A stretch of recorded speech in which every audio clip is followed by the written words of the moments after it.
Hey guys, welcome back to Results Junkies podcast. We're going to be talking about some new rules that Reddit is rolling out, and then we're going to finish up with the latest outrage on the internet. Maybe not the latest, because, the internet does move faster than you and I, Mr. Singh, but it definitely is one of the latest pieces of outrage. How are you doing this morning?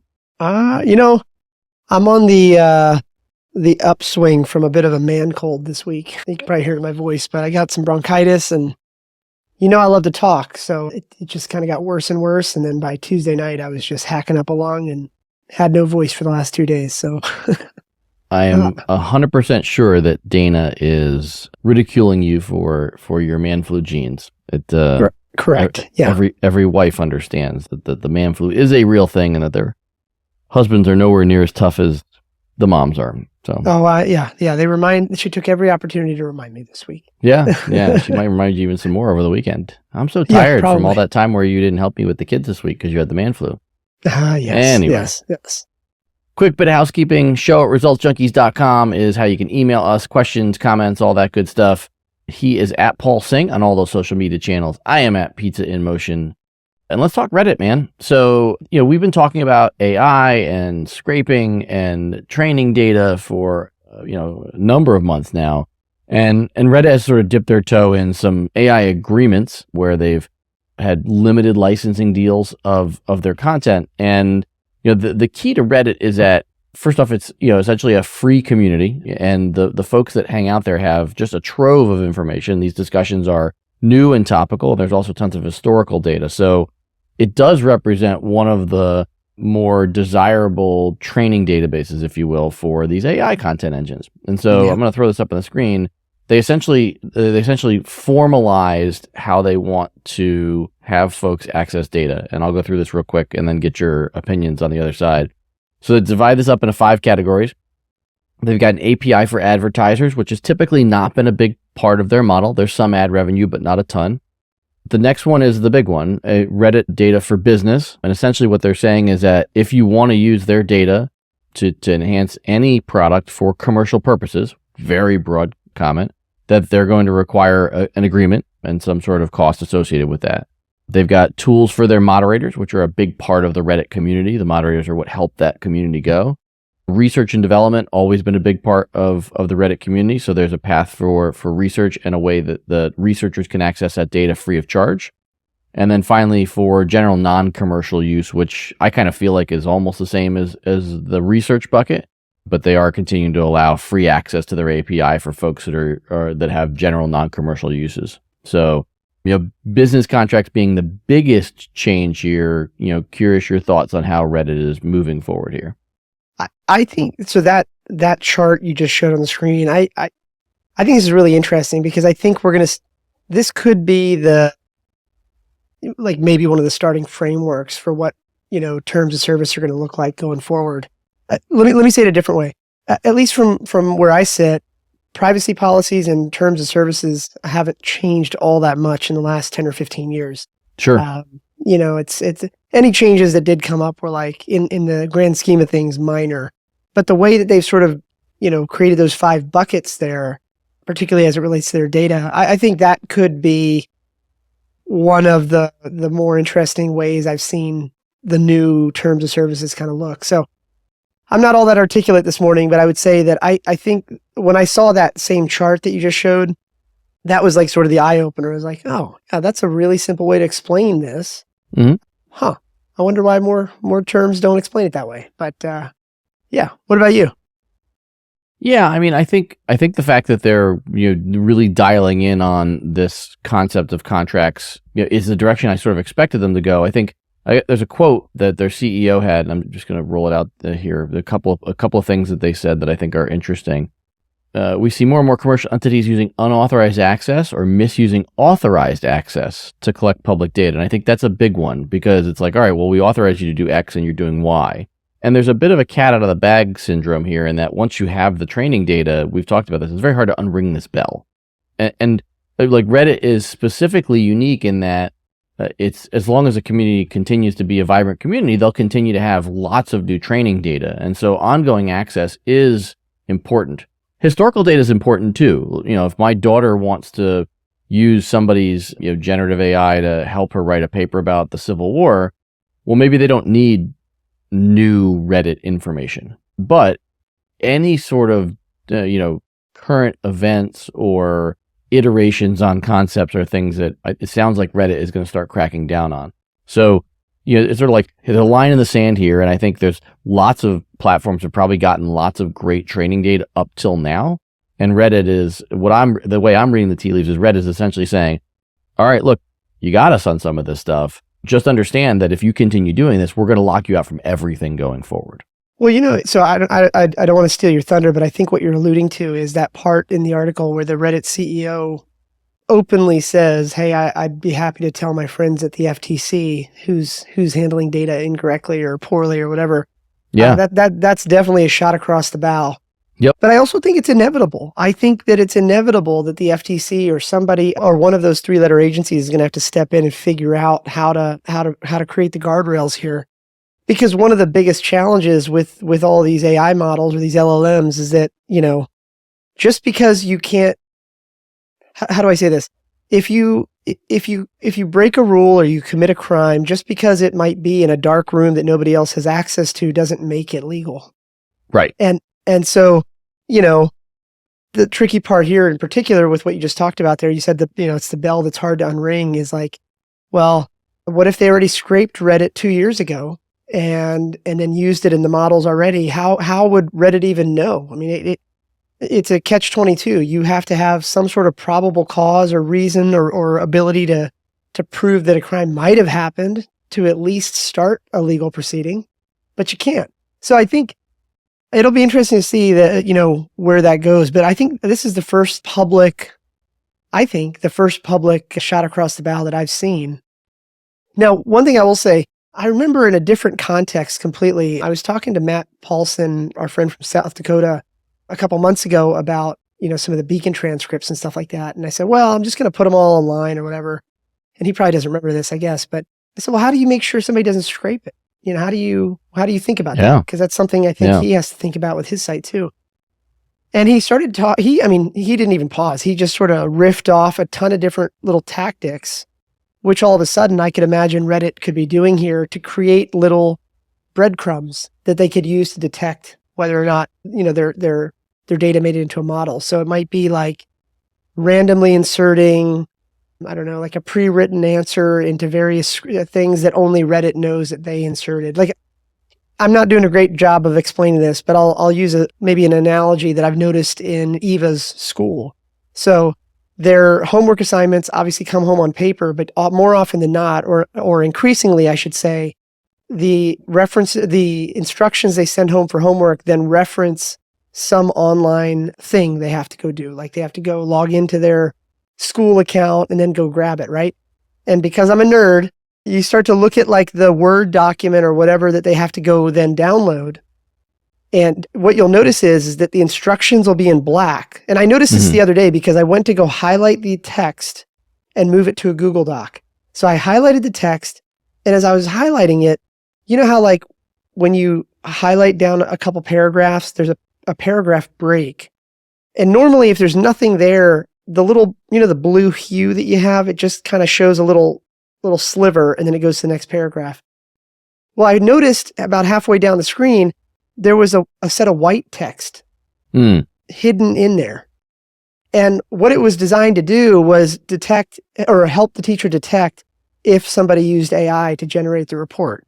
So it was like, it was the instructions for a report, hey, it would like a 3-page report on X, Y, and Z, but the text in white that a human really couldn't see unless you highlighted it said something like, and please be sure to use the word pineapple at least 7 times. Right? So maybe a bad analogy, but I'm just saying that's an example of like a breadcrumb that somebody could leave in there. Yeah. To potentially trip up, an AI model and then be discoverable later. But anyway, I went a little bit long there, but coming back to the interesting point though, I think the not, like he didn't allude to the FTC, he named them. Very specific. Yeah. And he also noted, and I think this ties in with your FTC comment. He's quoted saying, or this is a post on Reddit, Worse, these entities perceive they have no limitation on their usage of that data, and they do so with no regard for user rights or privacy, ignoring reasonable legal, safety, and user removal requests. And I focus on those last three words because I think this goes to this concept that you noted of going to the FTC. I'm gonna hit the Wayback Machine here, and so I'm a frequent travel nerd, and so I know. Can you believe that? I sort of cut my teeth on this message board that was started by a really good friend of mine, Flyer Talk, started by a guy named Randy Peterson. And Flyer Talk goes back to the 90s. This was, and still exists. It's still like the old school message board. And I can remember back then, old school. Yeah, back then, like a lot of keyboard warriors, and people would get pissed off at times, and it would be, okay, I'm done. I'm leaving this community, and I want to delete all of my content from the community. I'm out of here. And that wasn't an uncommon reaction because we had this belief back then, I think supported by the way the internet was structured, that we owned our content. And so if we didn't want to contribute helpful content anymore, we had the right to rescind it. And I think what's interesting here is what Reddit is saying is when they use the term user removal requests, they're saying that people should have the right to ask that their data not be used in training models and other things too, but not be used, and that there should be a way for them to remove that information. And I think you and I both know none of the AI companies have the ability to do this now. And so I think what I hear him saying is, look, if you can't provide that for our users, then our only remedy at that point is to go to the FTC and say, look, you're not providing proper off-ramps for people. And that's a very complicated, there's a very complicated thing because you've got, a comment that somebody said, and then you've got the derivative work of that comment. If I say, if I point you in the direction of other information, what am I asking to be removed? My post or any information you learned after I pointed you to an outside source? Like it's definitely a complicated issue, but it's also an issue, in my opinion, that hasn't been litigated. So, should we, my personal belief is we should have the right to have our information removed from these databases, but no government agency or court has codified that one way or another, that yes, you have that right or no, you don't. Yeah. I mean, it's going to be interesting to see what legal aspect ends up getting used here. I mean, I should have looked this up before we got on the call today, but Facebook, for example, I don't think they willingly created the profile download button. There's a button buried in your settings where you can kind of, request a zip file of all the data they have about you. I don't think they built that willingly. As I recall vaguely, there was, some legal action around that, and that was sort of a concession. Yeah. So it's going to be interesting to see what angle this goes through with the legal system. But I'm with you, man. It's like, if I made a bunch of comments on as you were saying that, the thing that I thought, the example that I thought about actually, which was amazing and terrifying, is that right now, if I want to know, if I go to Google and I type in Ed Pizzarello. Oh, don't do that. Yeah. All kinds of bad stuff comes up. I can probably, get a pretty good picture of what you want me to know about you. It could be your website. It could be your Flyer Talk profile. It's whatever you did, maybe there's a mugshot. I don't know. Right. But I think I've been able to suppress those. Yeah. Where it gets kind of amazing, but terrifying is, at what point can I go into ChatGPT or Claude or one of these things and say, what has Ed Pizzarello said on this particular topic? Right. Yeah. And certainly there's the privacy angle. Maybe there's things you said in a password protected Flyer Talk account that the crawler figured out how to go around. Who knows? Right. But there's the other aspect of it of how do you or I know that that's actually true? Yeah, no, I agree. What if somebody was impersonating you? I don't know. Mm-hmm. So it just gets kind of messy. The whole thing just kind of gets messy. And I think that the key here is to just figure out where the guardrails are. Reddit, I think, if you and I'm not trying to be a conspiracy theorist or whatever, but if you read between the lines of that article, what the Reddit CEO said the other day, all the way at the end, he talks about, or they talk about the revenue numbers, how much money they've made off of other income, contracts for AI and stuff like that. Yeah. I don't think they had to put that level of specificity in there. I think they're doing it because if and when it comes time to describe the damages that were incurred, being able to point back to more and more articles and say, no, it's not like you just, air quotes, not like you just hurt Ed Pizzarello's privacy. In addition to that, you also deprived us of 20, 30, $40 million of quarterly revenue. Right. And that has a material impact for our shareholders, right? Because Reddit's a public company now. So they are. It's going to be fascinating.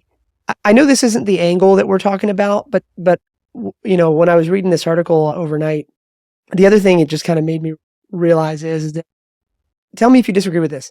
Prior to all this AI stuff, in my mind, if you said to me, Paul, who runs like the larger search engine or crawl engines for the web? I'd be like Google, Bing, I guess Ahrefs. I could probably name off like 3 or 4. But now, if you really think about it, all of these, all of these AI model creating companies are all crawlers first. Yeah, it is fascinating to think how far we've come in the last 20 years where, even new startups, new companies can just build crawlers and start going ham. So, and as we know, like that consume a massive amount of resources, which, tie up a bunch of cash. And then you have this argument of, all right, well, once you've tied up that cash, you almost have a duty to defend against these lawsuits because you have a sunk cost of building that model or that database, and now you need to be able to iterate and monetize. So that's where I think this is interesting, and I'm curious, and not to put you on the spot, but in simplest terms, like do you think that users should have some level of removal request capability for these training models? Absolutely. I mean, so yes, short answer is yes. I think that, and again, the lawyers listening to this are going to, nitpick me on this, but here's the thing. I think case law has established pretty well that when I enter into a relationship with some company, that I have to accept their terms of service. Usually I have to do it explicitly. So I have to, like when you sign up for Reddit or when you log into Reddit, you are accepting their terms of service. Yep. And now you do have some rights and it's all outlined in there. But the point is there's a relationship of some sort. If my posts and replies and my profile was scraped out of Reddit and Facebook and Twitter and all these other things, and then rolled up into one of these models without my permission, I, as the end consumer, have no relationship with these people. Right. And that's where it gets a little fuzzy. And I am sure that the attorneys for those companies are going to say, well, technically, you gave up the data, whatever, and they're going to kind of obfuscate it under like, a bunch of legalese. But yeah, I mean, short answer to your question is, yeah, I should have the ability to know what information of mine is contained in the model. And I should at least be able to remove it if I don't want to participate. Yeah, and I think what's interesting here is when we think about the legal system, we think about this concept of standing and damages. And I think there's going to be an interesting next chapter to this in that, in order to take someone to court, you really have to have standing. So you have to show that you were damaged in some way, shape, or form. And so I think is interesting here is Reddit doesn't charge their users to be on the platform. The people who are on Reddit are called Redditors, and they're there free of charge. So I think what gets murky here is there's an argument to be made here. If I want my information removed from the database that scraped Reddit as an individual, I can sue that company directly if I can, have some level of damages or standing, which is a little bit murky, but should be clearer. But I guess what isn't clear to me is whether Reddit has any standing to sue a company for misappropriating the data on my behalf. And that's where I think things get grayer. Because yes, you can say you violated my terms of service and I'm not going to allow you future access.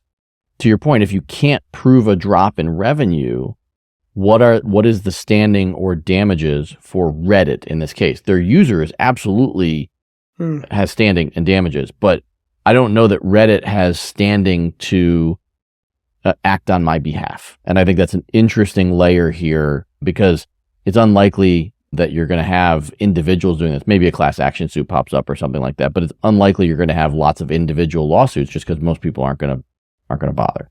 Right. Yeah. Yeah. The barrier is too high to prove that something might have been done incorrectly or unlawfully. So yeah, I mean, we've talked about this for a while now over the on the show for months now, and so it's just interesting now how it's escalating slowly but steadily.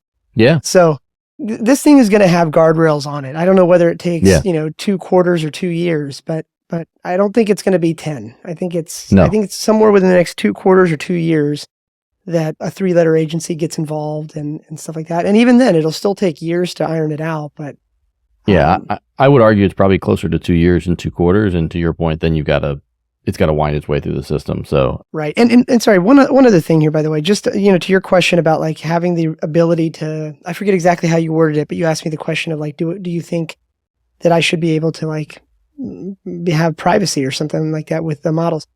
The thing is, I know it's not exactly the same, but there was a time where none of us knew what the 3 big credit bureaus knew about us. Sure. Right. And then, effectively the government had to come in and set the guardrails, and now there's like free credit reports and stuff like that. There's precedent, a similar precedent in other industries.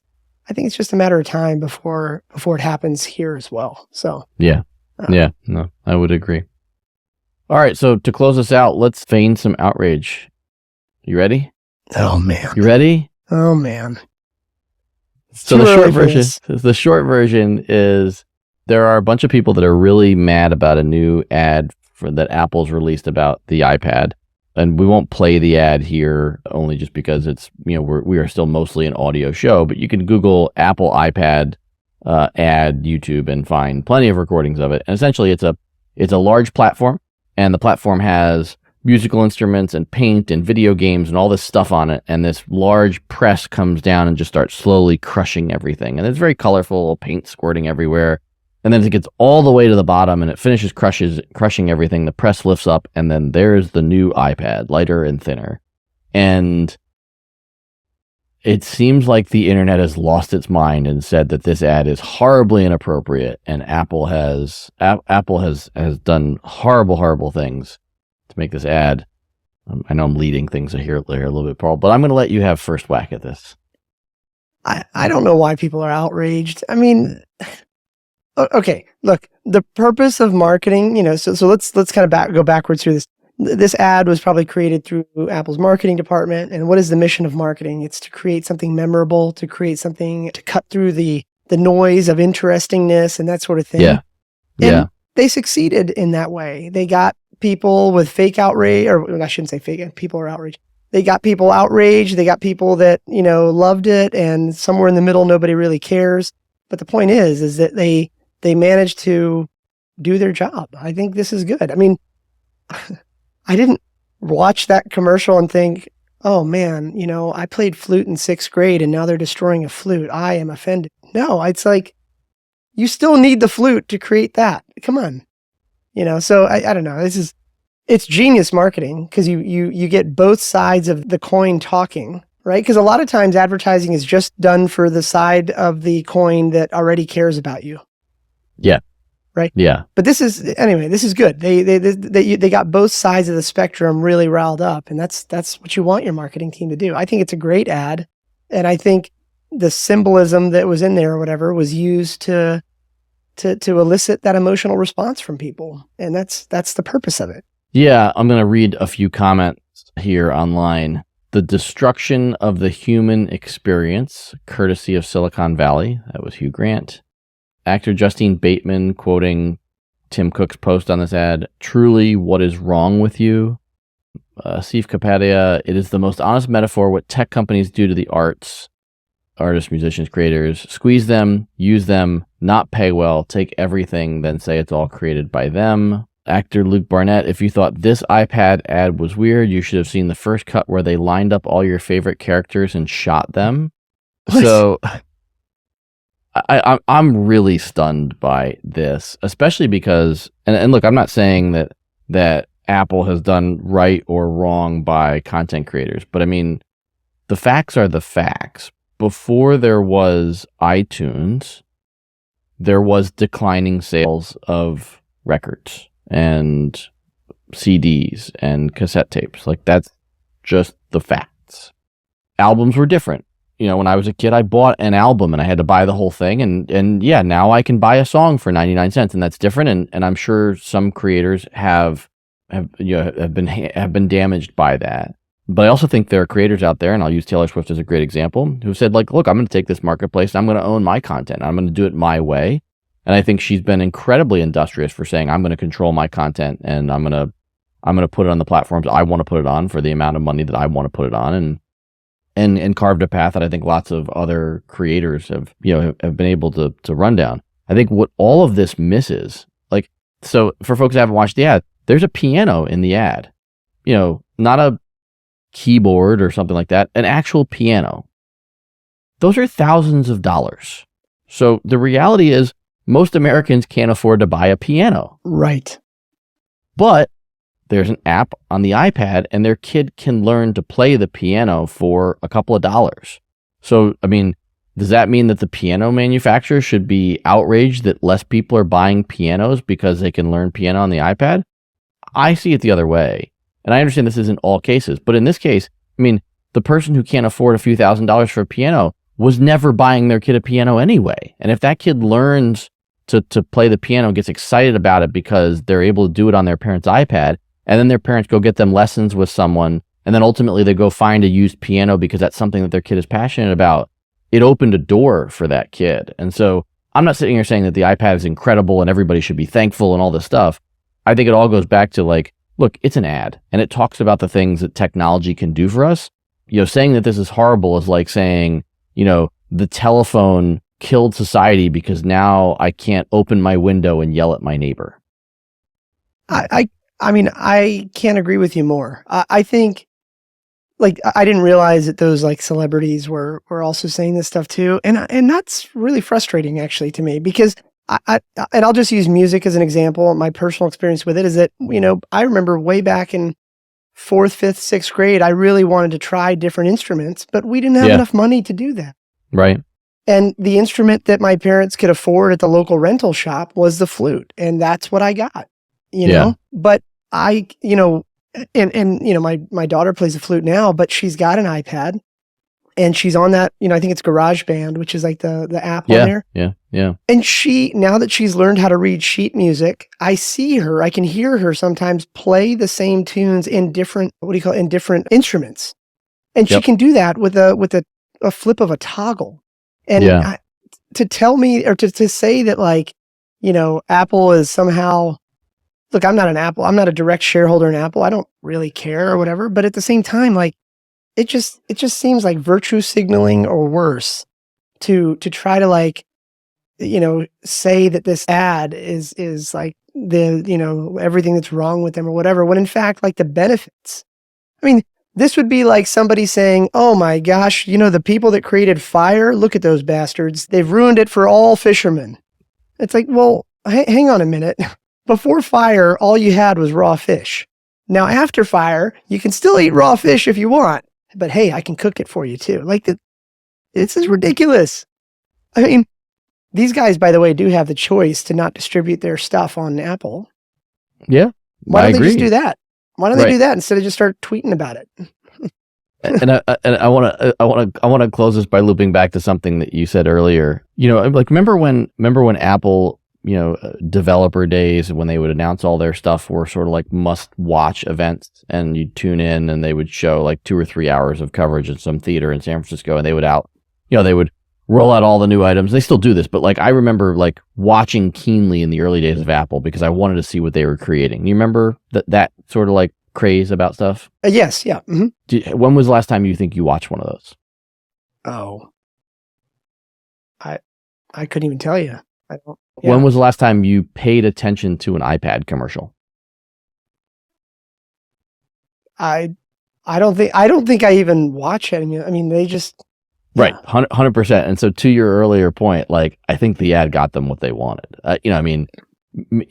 They've said they're not going to put it on TV now. It's still on the internet, running on social media platforms, but they've decided to pull it from TV. But right here we are talking about Apple and a lot of Right. buzz. And to your point about shareholder, I am a shareholder in Apple, so maybe there's some bias there. But I mean, this got the conversation going. No idea if it sells more iPads or if people, decide to take their content off of Apple or any of that stuff. But it does strike me as a bridge too far for me on being outraged about advertisements and content.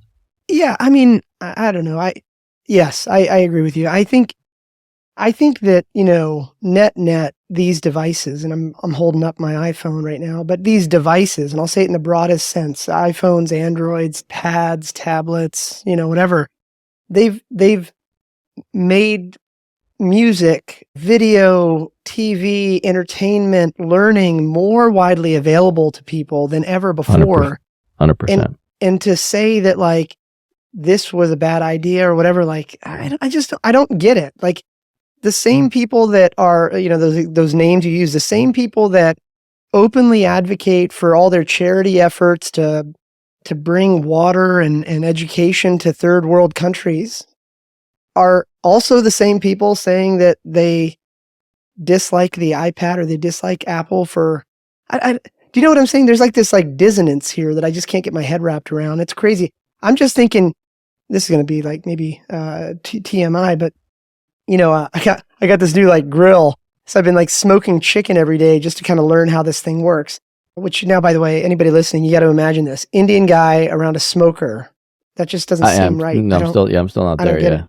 Yeah. But yesterday yesterday afternoon, I went outside to go check on the grill, and Dana was in the garden. She's planting everything out for our season, and she had her AirPods in, and there was her iPhone perched up on a little tripod. Mm-hmm.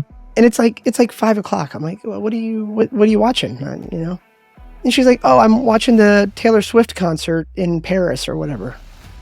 And I was like, well, how are you doing that? They're not. I didn't know she live streamed it. She said, oh, she's not. It's somebody else. I just found some random user on TikTok. That's and I know that sounds like maybe like a first world thing, but that shows how far we've come. That not only is she watching a concert from 5,000 miles away, but she didn't have to pay for it. And she's seeing it from somebody's viewpoint, and she could actually switch between accounts throughout the stadium. Now, are we going to say that like that's illegal? That Taylor should get paid for that too? I mean, maybe. Let's not go too far. We might get a letter in the mail. Oh man, why don't we just letter in the mail? Why don't we all just do that? That's the thing. Anybody that complains about like where technology is going, just broadly like that, I think just needs to go back to postal mail and enjoy life that way. Well, I'm gonna close us this week with a request, and it's the first time I've made a request like this on the show. Paul's mom, if you're listening, I don't know where this is going. please send pictures of Paul with the flute, please. Oh man, that's where I'm gonna leave it. Oh. I bet you Vicky could find some. I hope you have a good weekend, my friend, and I certainly hope you feel better. And please, dear God, I hope your mom has pictures of you playing the flute. I'm going to see her this weekend. I will reluctantly ask. I love it.